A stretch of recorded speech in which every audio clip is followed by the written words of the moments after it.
Boa noite a todos. Meu boa noite foi melhor. Feliz ano novo. Nós estamos iniciando um novo ciclo. E os ciclos são muito importantes ainda no nosso grau de desenvolvimento aqui na Terra. Não é à toa que nós comemoramos o nosso natalício, cada um o nosso aniversário, né? Todo ano. Mais um ano de vida. Alguns pessimistas dizem que na verdade é menos um ano, né? Porque a gente já viveu mais um ano. Um ano se passou na nossa trajetória aqui na Terra.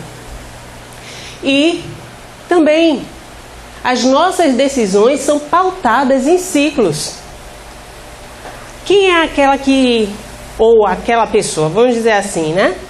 Que está acima do peso e já pensou, na segunda-feira eu vou começar o meu regime. A segunda-feira também é o início de um ciclo. Mas esse ciclo, pena que ele se repete sempre e a gente vai protelando, né? Vai deixando para outra segunda. E assim são muitos objetivos também de nossas vidas. Chega no final do ano, a gente tenta lembrar tudo que já vivenciamos, as nossas experiências no decorrer do ano. Mal conseguimos lembrar.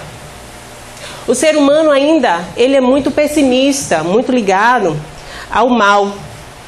Por exemplo, se perder R$1.000, vou enlouquecer. Mas, quando chega no fim do mês, que eu recebo meu salário e vem meu R$1.000, eu nem faço festa. É assim ou não é? A gente se dá conta da dádiva de ter um trabalho digno, de chegar no fim do mês, olha lá o nosso R$1.000. Não, a gente fica preocupado, enlouquecido às vezes, se perder R$1.000. E é esse o nosso desafio. Direcionarmos a nossa visão para o lado positivo da vida. Acreditamos em Deus, um Deus Pai, justo, bom, né? Uns dizem bondoso, eu digo logo, ele é a bondade. Como que eu vou conceber que durante aqui a minha passagem na Terra, tudo que me aflige, o meu sofrimento, eu vou dizer que Deus está querendo que eu sofra? Deus não quer. Deus não quer ninguém sofrendo. Deus quer que nós cresçamos espiritualmente. Deus quer o nosso aprendizado. Se formos bons alunos, não vamos sofrer tanto, óbvio. Mas se somos aqueles alunos um pouquinho preguiçosos ou teimosos, né? Renitentes no erro, sim. Aí a metodologia aplicada será a dor, o sofrimento. Nós temos as leis divinas aí postas pelo nosso Pai. Quando nós nos afastamos dela, nós sofremos. Então, se eu não sou caridoso ou amorosa com o meu próximo, um momento eu vou estar em sofrimento. Só que eu acabo, no meu egoísmo, me preocupando com o meu sofrimento e não com minha falta para com o outro.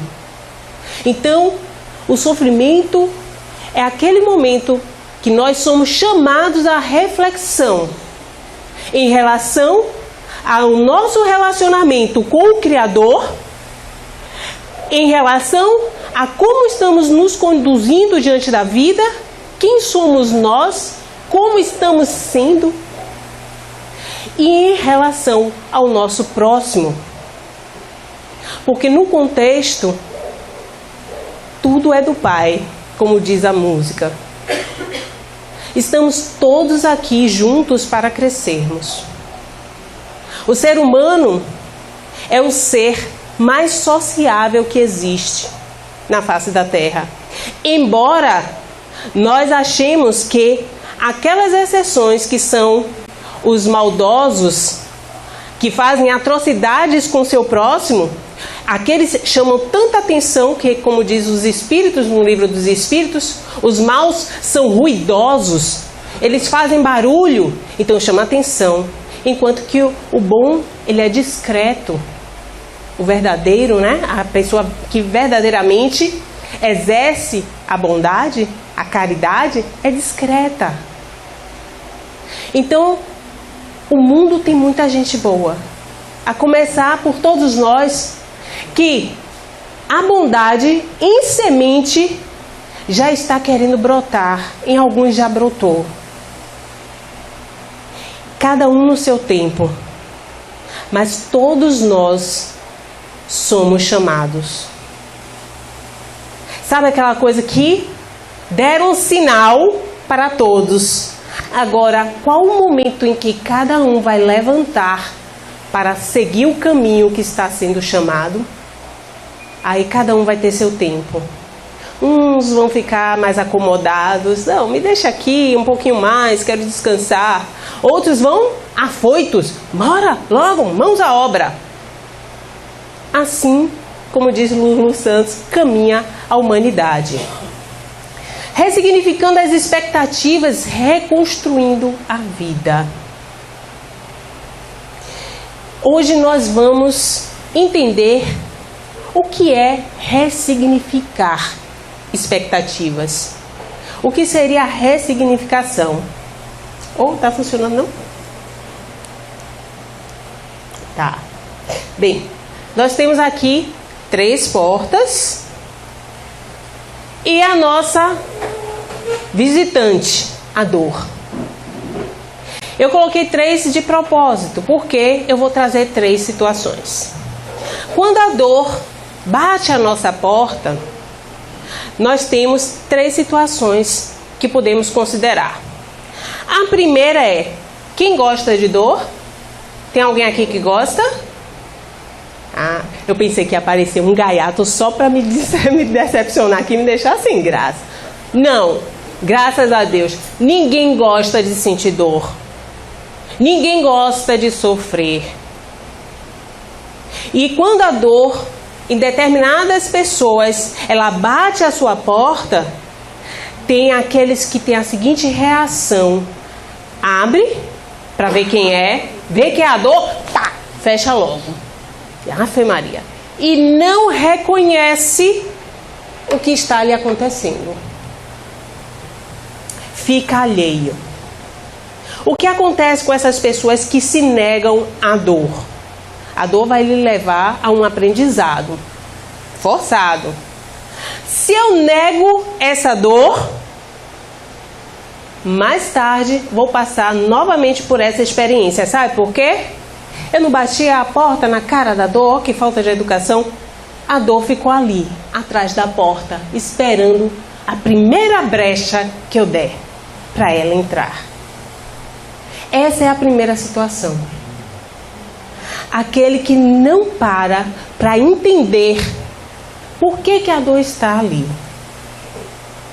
A segunda situação é aquela pessoa que abre a porta, dá bom dia para a dor entra na sua casa, se acomoda. Aí a pessoa acaba tomando café da manhã com a dor, dormindo com a dor, assistindo televisão com a dor. Essa pessoa é aquela que se conformou com a situação. Uma situação que tem que ter uma atitude para ser modificada. Porque senão ela vai sofrer. Aí pensa que vai passar quando desencarnar.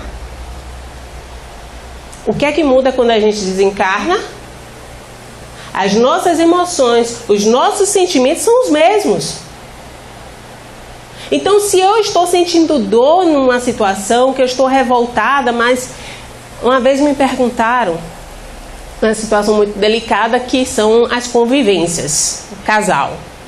Karina, como é que você vê a união kármica? Aí eu digo, olha, primeiro que a gente não usa nem karma na doutrina espírita. Não, mas eu achava que o espírita pensava que uma vez que teve a união com a pessoa, aquela pessoa é um desafio, uma prova ou uma expiação. Eu falei, nossa senhora. Não, não é assim. Todos nós somos instrumentos de aprendizado uns dos outros.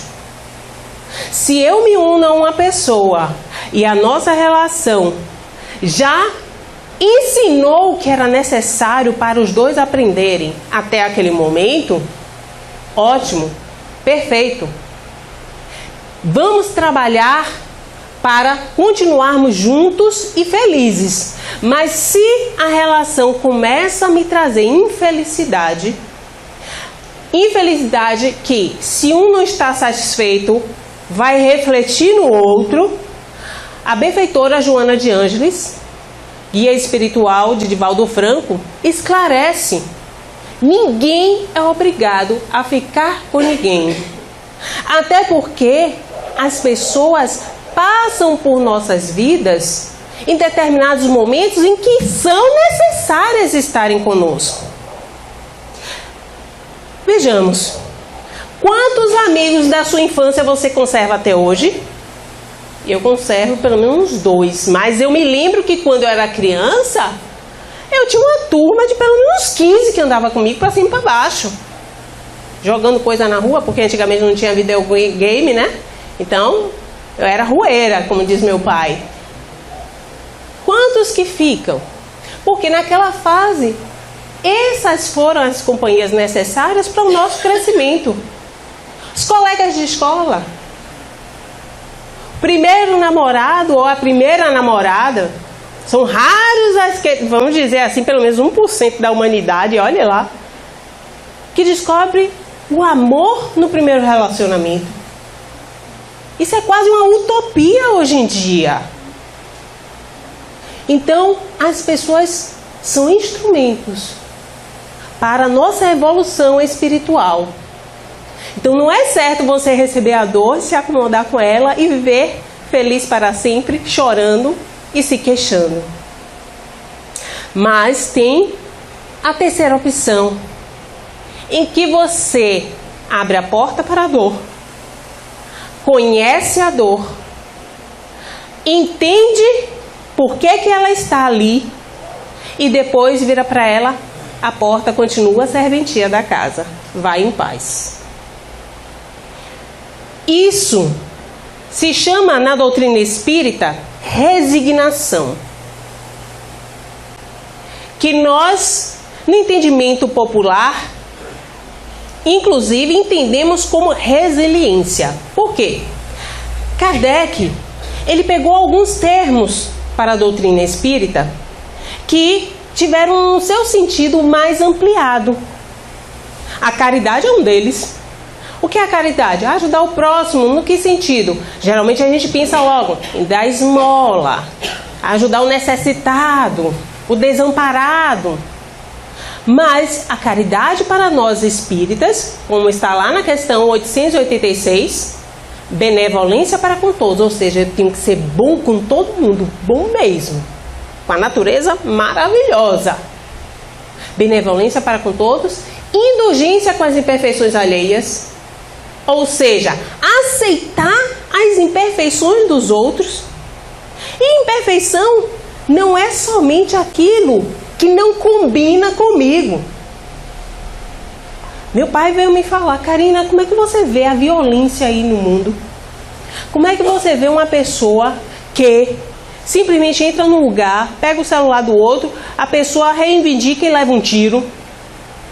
Esse que deu o tiro é meu irmão. É meu irmão. Agora, não é são, está com algum problema de insanidade. Pode ser também ignorante espiritualmente, porque nós temos idades evolutivas completamente diferentes. E se eu tenho essa compreensão, eu tenho que entender.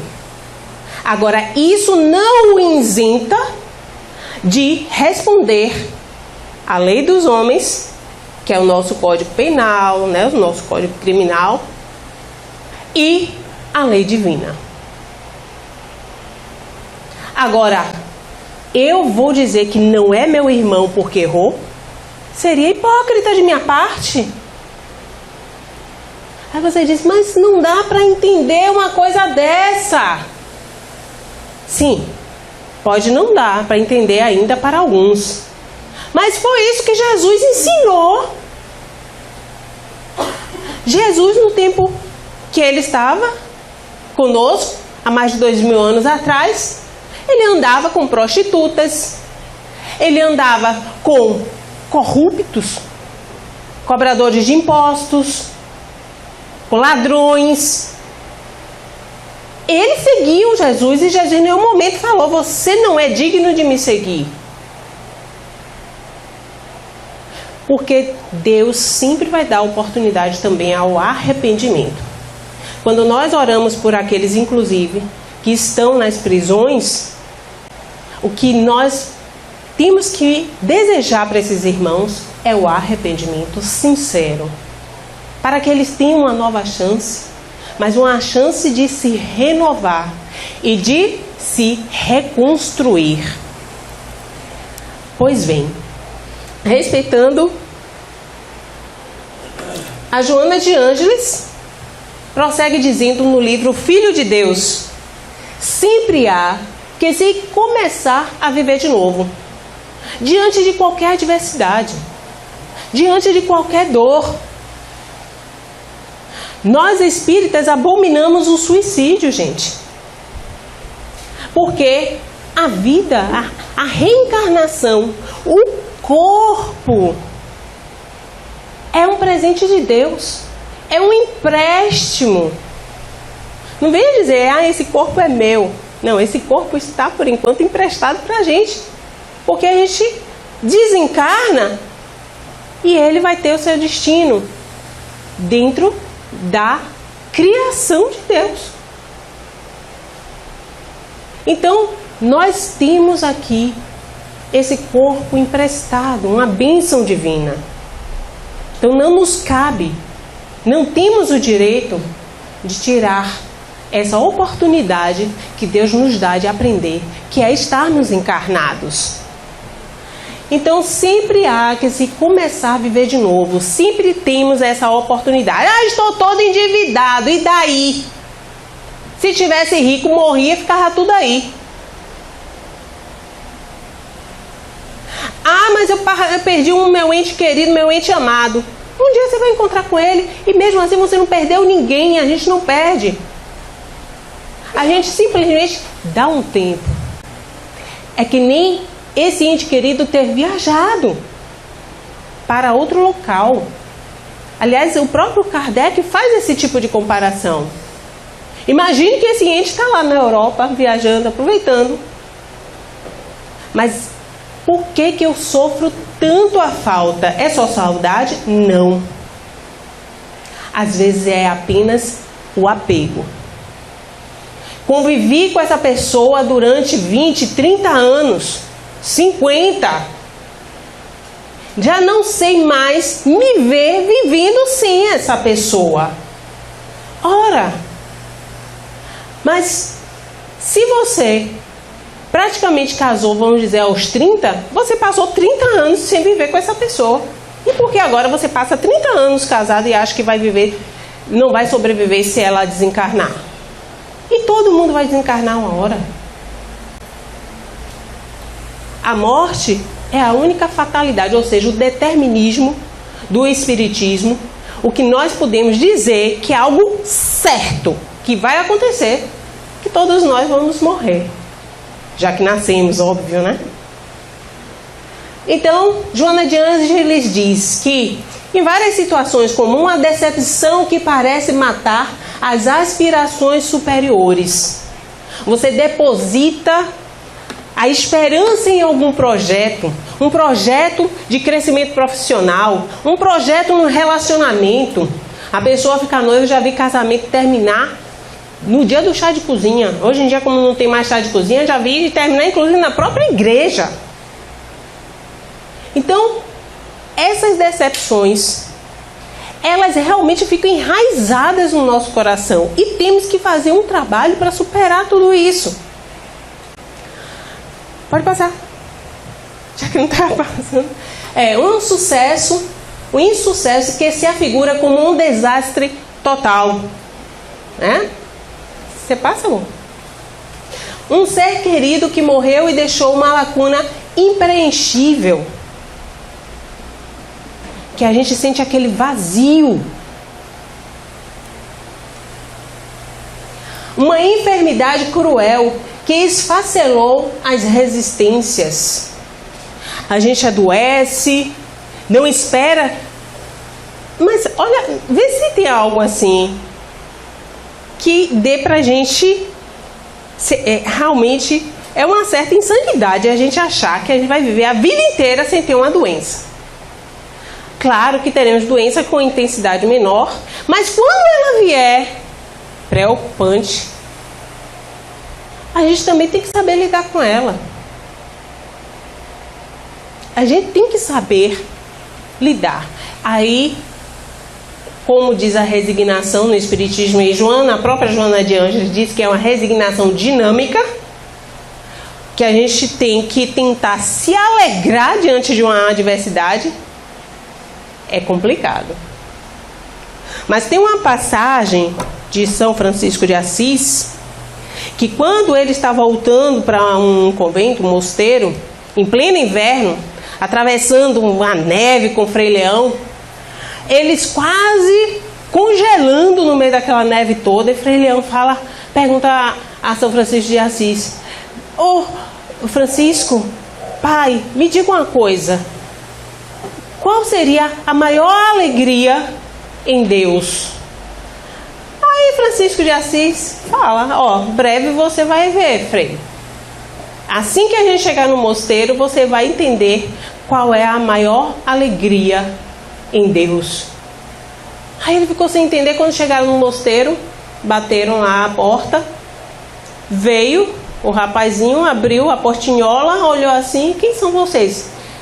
Eles debilitados na neve durante muitos dias, viajando sem comer, comendo o mínimo, já tinha quase um mês que estavam andando, caminhando, não reconhecem, né? O Francisco de Assis com uma barba grande. Quem são vocês? Aí ele: eu sou o irmão Francisco. Aí ele: tá bom, pá, e fecha a portiola.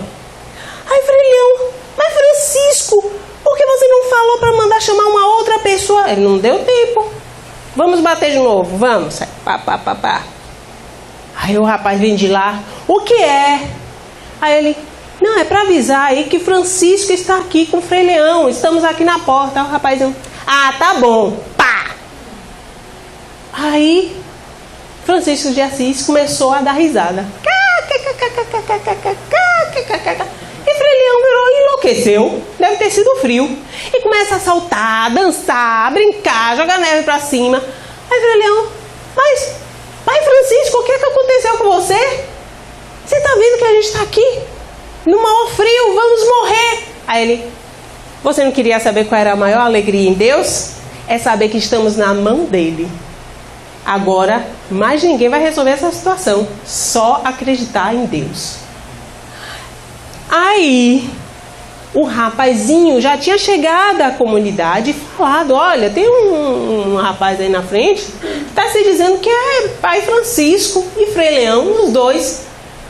Aí um mais velho, que conhecia Francisco há muito tempo, vai até a porta. Quando abre: Francisco, venham, entrem. Dizendo que a fé é isso. É você confiar, é se alegrar em Deus, é saber que no momento que você nada mais pode fazer, você confia em Deus, porque você sabe que o amparo dele sempre estará consigo. Vai passar. Joana ainda diz que um vício que por pouco não conduziu à loucura, aqueles que tentam inclusive largar as drogas, e às vezes quando reincidem não conseguem se segurar, vai com tudo, aí tem aquelas overdoses, né? Um prejuízo financeiro que anulou todas as futuras aparentes possibilidades. No livro Memórias de um Suicida, nós temos um caso de Jerônimo, um pai de família, dono de uma grande empresa, ele simplesmente fale, não conta nem a família que faliu, com vergonha, e se suicida, dando um tiro na cabeça. Quando a gente lê essa obra, uma obra fininha, bem grossinha, a gente leva bastante tempo meditando sobre ela, porque aí sim, nós percebemos as consequências dos nossos atos depois que a gente desencarna. Porque até então a gente só quer lidar com a nossa realidade palpável, aqui e agora. Somos imediatistas. Mas eu não consigo entender. Se você abraça uma doutrina como esta, que deixa muito claro que nós somos espíritos e estamos encarnados, e você não se vê como espírito, eu acho ironia isso. Então temos que lembrar que somos sim espíritos, e tudo que eu estou fazendo aqui, agora, vai repercutir não só no meu amanhã imediato, mas principalmente na minha próxima encarnação. Isso é sério, gente. É muito sério. Uma traição que poderia ter te levado ao suicídio. Outro caso que temos lá no Memórias de um Suicida. O rapaz que larga a esposa para ficar com a amante e depois descobre que a amante estava traindo ele. Aí ele, na discussão com a amante, acaba estrangulando ela e quando vê que matou, ele se suicida também. Acaba se enforcando. Então, ressignificar é se trabalhar para não ter esse tipo de atitude, para não se entregar. Então, tudo isso são apenas motivos para recomeçar de novo e nunca para desistir de lutar. Diante de uma adversidade, temos inclusive uma passagem no capítulo 9 do Evangelho segundo o Espiritismo, que o próprio Espírito de Verdade fala isso. Nós temos que nos potencializar, nos fortalecer proporcionalmente à adversidade que estamos enfrentando. Porque Deus não vai deixar que a gente carregue um fardo maior do que a nossa capacidade. Então, diante de algo difícil que você esteja passando, pense assim: isso está acontecendo comigo porque eu tenho capacidade de enfrentar. Eu creio em Deus, eu acredito nele. Deus me ama. Então não é à toa. Então, pode passar. As dores deste mundo são o pagamento das faltas atuais e passadas. Tudo que eu estou passando agora tem origem em mim. Ou nesta encarnação, ou em outra encarnação. Eu dei o seguinte exemplo. Tenho 2 tias na família que já desencarnaram, mas continuo tendo, né? Desencarnaram as 2 de efizema pulmonar. Uma fumou durante essa encarnação, durante quase 40 anos. Aí desenvolveu o efizema pulmonar. A outra, aos 40, descobriu que estava com câncer no pulmão e nunca fumou. Tinha inclusive pavor a cigarro, detestava. Essa tia inclusive que nunca fumou, fez 3 cirurgias. Primeiro tirou a metade de um pulmão, depois tirou a outra metade, ficou com uma banda só. Por fim, quando tirou, ou seja, a terceira parte do pulmão, só ficou com 1/4 de pulmão. E acabou depois de 1 ano não resistindo, né? Desencarnou. E nunca fumou. Qual a explicação que você dá para isso? Essas tendências que nós trazemos, que podem a qualquer momento desencadear algo em nós, nessa vida, também tem remanescência no passado. é uma resposta do que fizemos no passado. Eu não vou dizer que ela foi fumante para ter o efizema pulmonar agora nessa encarnação. Não. Tem muita gente que morreu na fogueira ou botou alguém na fogueira e aí tem várias formas, acontecimentos, cada um tem a sua própria história. Então não adianta nem eu ficar conjecturando o que pode ter sido que ocorreu com minha tia, para que ela, nessa encarnação, se nunca ter tocado num cigarro, desenvolveu um efizema ou desenvolveu um câncer de pulmão. Somos devedores perante as leis divinas. Todos nós. Uns um pouco mais endividados, outros um pouco mais aliviados. E o que é que ocorre? Existe uma contabilidade espiritual. Todo bem que eu faço vai abatendo no mal que está ali, ó. Através da minha ignorância que eu fiz. Está lá na contabilidade. Então, quanto mais eu ajo no bem, mais eu tenho a possibilidade de crescer espiritualmente e ir me modificando e desenvolvendo minhas virtudes. O que são virtudes? Virtudes são hábitos bons. O que eu faço reiteradamente e fica inerente ao meu ser. Então, por exemplo, ser paciente é uma virtude. Mas eu só me torno uma pessoa virtuosa com a paciência se em qualquer situação eu tenho paciência. Porque se somente eu for paciente com uma pessoa e com outra não, eu estou sendo apenas paciente, mas não estou sendo virtuosa. São coisas diferentes. Porque quando a virtude entra em nós, torna algo da gente. Então você tem essa característica, começa a fazer parte da sua personalidade espiritual.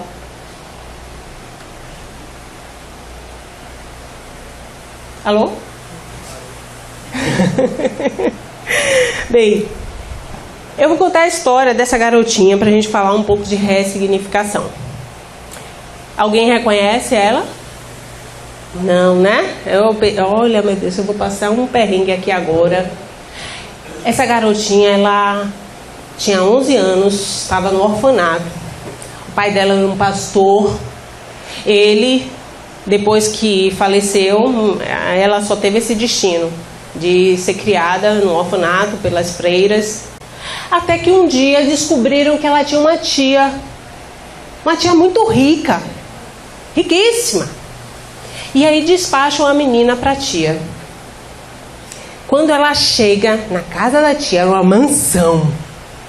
Ela, nossa, que coisa linda, parece um castelo. Imagine meu quarto. Meu quarto deve ser lindo, deve ser aqueles quartos de princesa. Aí quando entra na casa, a tia começa a conduzi-la para o quarto. E vai andando, desce uma escada, vira, aí abre uma portinha, aqui é seu quarto. Ela entra, era um quarto num porão. Olha ao redor, vê aquele quarto simples. Não era o quarto que ela imaginava, de princesa. Mas ela vira assim, mas lá no orfanato, eu dividia o quarto com várias crianças. Aqui eu tenho esse quarto só para mim. Aí depois olha ao redor, não vê nenhum quadro. Poxa, não tem nenhum quadro. Mas tem aquela janela. Nossa, que paisagem linda. Vou poder olhar para essa paisagem todos os dias. Mas está faltando um espelho também. Como é que eu vou me arrumar sem um espelho? Mas, por outro lado, vou me livrar de ficar olhando para as minhas sardas. Essa é a famosa poliana.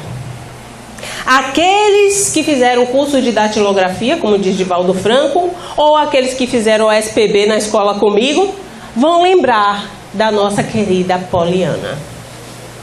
Poliana, ela jogava o jogo do contente. O pai tinha ensinado que diante de qualquer adversidade, na vida, ela tinha que olhar para a situação e procurar algo positivo. E falava: quanto mais difícil a situação, minha filha, mais se esforce para encontrar algo positivo, porque você vai encontrar. E foi assim que Poliana foi encantando a todos no vilarejo, na cidade que vivia, e encantando e conquistando o coração da tia, que era uma tia muito amarga, muito amarga.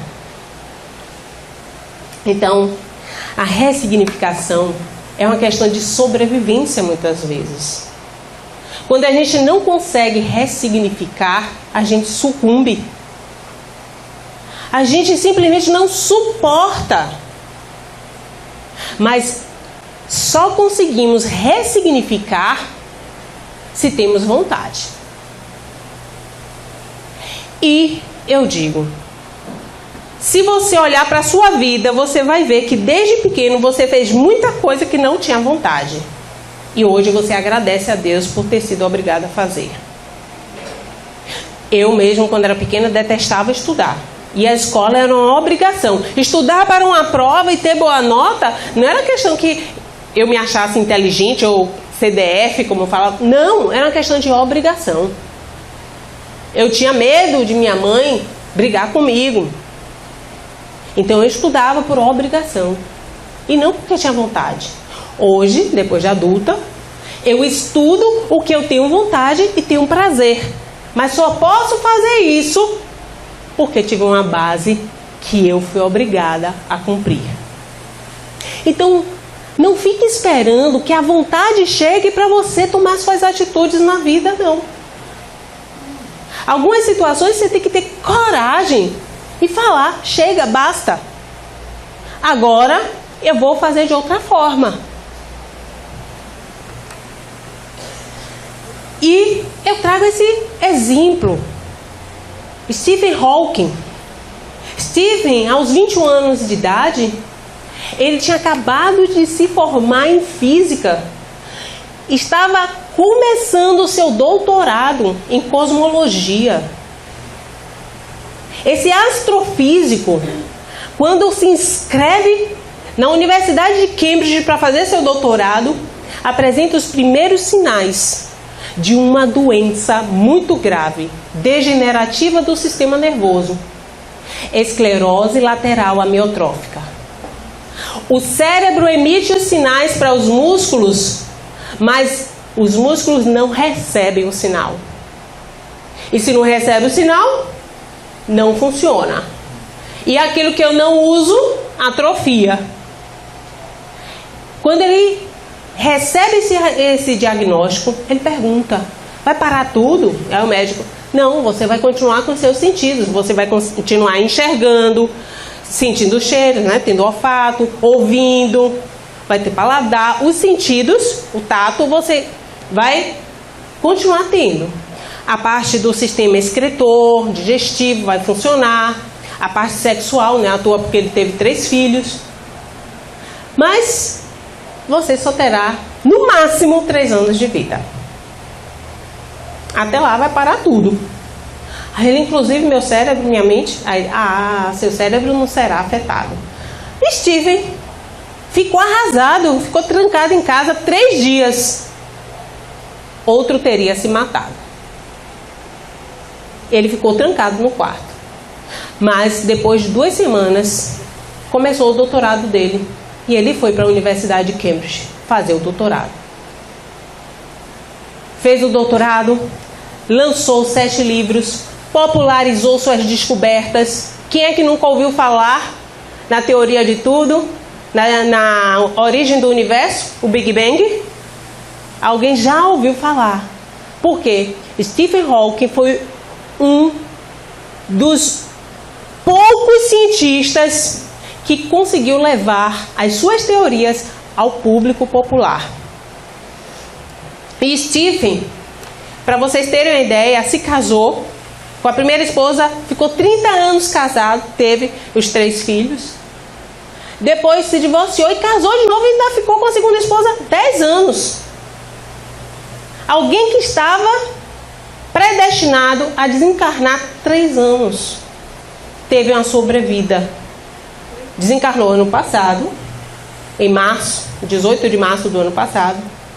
E essa semana, se ele estivesse vivo, né? Agora na segunda-feira, dia 8, faria 77 anos. Desencarnou com 76. E ele dizia, a inteligência é a capacidade de se adaptar à mudança.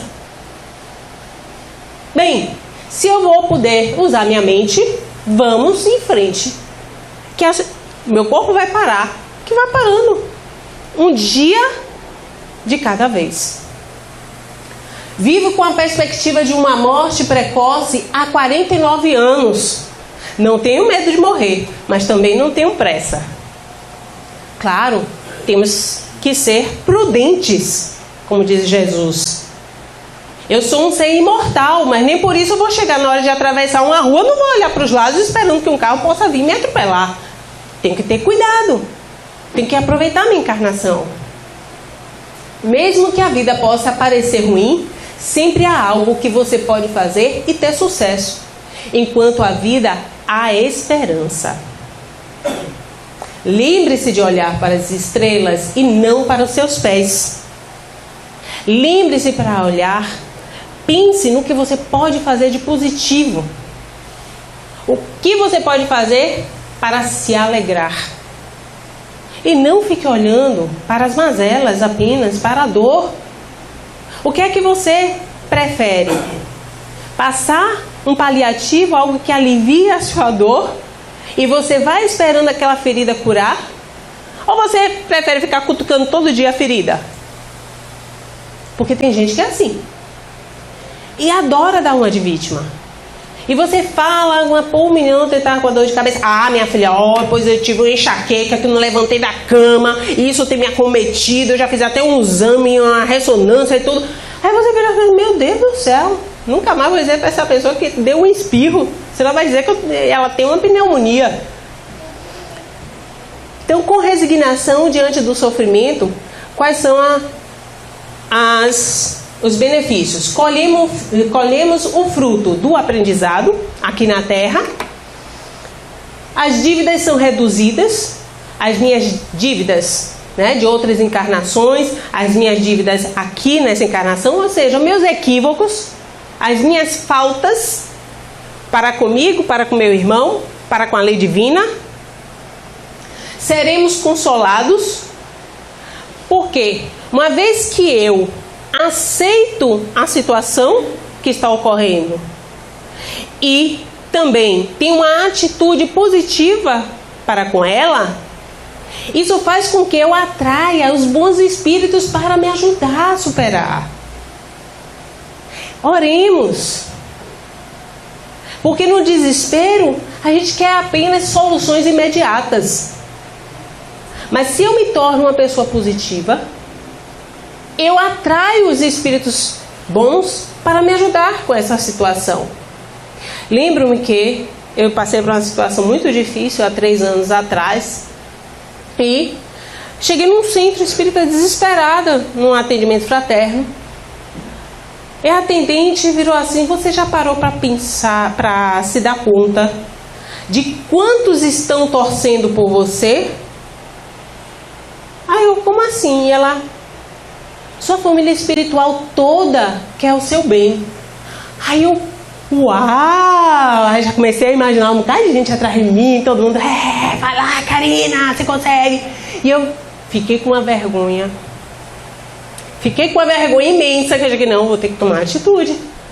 É isso aí, vou contar com vocês. E comecei em minhas orações sempre estar em conexão com esses bons espíritos. Por isso que nós nos tornamos vencedores. Vencedor não é aquele que obtém sucesso, fama. Não. Vencedor é aquele que aprende com a adversidade. Você viu o Stephen Hawking? Falou que inteligência é o quê? Se adaptar à mudança. Jesus, lá em Lucas capítulo 9, diz: quem põe a mão no arado e olha para trás não está apto para o reino de Deus. Aquele que abraça os ensinamentos do Evangelho, aqueles que acreditam na imortalidade, acreditam em Deus, acreditam no amor ao próximo, acreditam nas virtudes, nas bem-aventuranças. Aquele que entende a mensagem de Jesus não pode largar o arado e ficar olhando para o passado. O que é o arado? É a semeadura, é instrumento que a gente vai trabalhar constantemente. E eu vou te dizer, trabalhar na seara de Jesus é algo gratificante, mas ó, a gente sua. A gente sabe que a gente sua. Até noites perdidas a gente tem. Mas eu hoje tenho prazer. Eu não digo nem perder noite, né? Eu ganho. Mas eu dedicar uma madrugada a um bom trabalho de evangelização, desenvolvendo uma doutrinária, do que estar no reggae. Hoje, para mim, o lucro é isso, é estar em conexão com Deus, com Jesus, com os valores que eu abracei. E não achar que eu vou encontrar bons espíritos na gandaia. Então, diante da revolta, do sofrimento, quando eu não trabalho, o que nós chamamos resignação, e muitos entendem como resiliência, porque a resignação dinâmica é uma resiliência, é você se portar diante de uma situação difícil de forma positiva. A maioria dos casos de suicídio e loucura se deve à comoção produzida pelas vicissitudes da vida, que o homem não tem coragem de suportar. Não ressignifica, não suporta. Vou passar. Lá no capítulo 6, o Cristo Consolador, no Evangelho segundo o Espiritismo, o Espírito de Verdade diz: venham instruir e consolar os pobres deserdados. Venham dizer-lhes que elevem a sua resignação ao nível de suas provas. Aquilo que eu falei. Tá difícil? Seja mais forte. Que chorem, porque é normal, é humano. Como diz Paulo, né? Cristãos, para os cristãos dele: irmãos, irai-vos, mas não deixai que o sol se ponha sobre a vossa ira. Não vá deixar que sua ira permaneça depois do pôr do sol, ou seja, para o outro dia. Não permaneça com sua ira, mas tenha sua atitude, sua reação. É humano. Então, que chorem, porquanto a dor foi sagrada no Jardim das Oliveiras. Até Jesus sofreu como espírito puro. Ou Jesus fingiu que sentiu dor, que chorou, que se entristeceu. Espírito puro sente, apesar de não precisar do sofrimento, porque ali é uma missão, é uma entrega. Mas que esperem, pois que também a eles os anjos consoladores lhes virão enxugar as lágrimas. Isso endossa o que eu falei antes, que os espíritos bons sempre vão nos auxiliar. Como reconstruir então a vida? Se utilizando da resignação, a resiliência, perdão. O perdão das ofensas é muito importante. Às vezes a pessoa não consegue se desenvolver espiritualmente porque não sabe perdoar. Aí acaba que a mágoa se torna uma âncora e você não consegue sair do lugar. Tem gente que vira para mim uma situação: poxa, porque eu briguei com minha irmã, não sei o quê. Quanto tempo você não fala com sua irmã? Aí eu tô pensando que vai dizer assim: tem 3 semanas, 3 dias. Ah, tem 30 anos. Ah, 30 anos? Ela tá viva? Eu tive que perguntar. Porque se você não fala com a pessoa, você pelo menos procura saber como é que ela está? Não sei. Aí e ela está viva? Ah, está sim. Mas mora no interior. Procure uma oportunidade e se reconcilie com ela, enquanto estás a caminho, enquanto você está aqui nessa encarnação. Porque senão isso vai ficar para uma outra encarnação. E aí eu acho ótimo, né? Mas é pré-datado. Está lá na frente, não estou sentindo nada em relação a isso agora, depois eu vou saber lidar com isso. Mas hoje o que a gente está sofrendo é por ter pensado isso no passado. Por ter tido esse tipo de mentalidade, esse comportamento. Busque um sentido, tenha objetivos e metas. Os psicanalistas já fizeram pesquisas e chegaram à conclusão que aquelas pessoas que têm objetivos e metas vivem mais. E eu vou te dizer, se você não traz um objetivo na sua vida, qual o sentido que tem então continuar a viver? Então a gente tem que buscar objetivos. O que é que eu gosto? O que me faria bem? O que faria bem ao outro? Porque muitas vezes quando a gente trabalha em prol do outro, a gente acaba tendo uma satisfação muito grande também. Então buscar traçar esses objetivos. E o que são metas? São objetivos menores, meios para nós executarmos o objetivo. Então, o meu objetivo vai levar 1 ano praticamente para concluí-lo. Mas até lá, toda semana eu vou ter uma meta. E seguindo essa meta eu vou atingir meu objetivo. Então eu tenho que ter estratégia. Vocês já ouviram falar em inteligência emocional.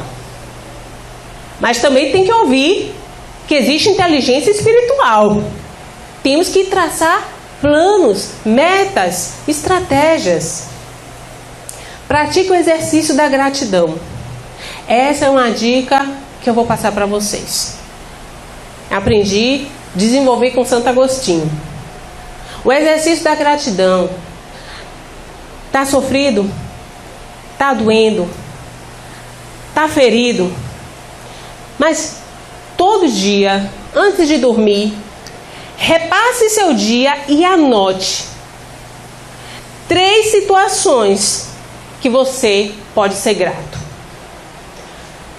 Eu sou grato por ter ido para o meu trabalho e chegar lá e desenvolver uma determinada tarefa que eu achava chata e eu fui bem sucedido. Eu hoje estou grato porque uma pessoa que me ignorava se aproximou de mim e foi muito agradável. Então você coloca 3 coisas que você é grato por ter lhe ocorrido no dia. E não precisa ser coisas assim, coisas simples.